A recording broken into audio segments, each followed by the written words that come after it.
mga loads. So na bugahan na natin mga loads. So na-sprayhan na namin mga loads. So ito na yung color mga loads. So na-sprayhan na natin to hanggang dito. So ito na yung mga loads.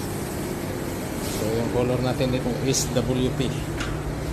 So ito na yung siya mga loads.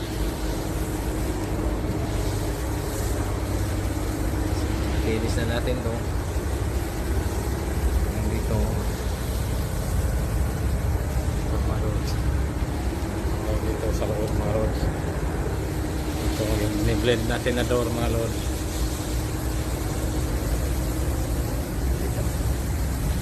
Dito sa loob inisprehan namin dito sa loob, pero ito yung kinakamera natin para isa lang yan ang pagkabil.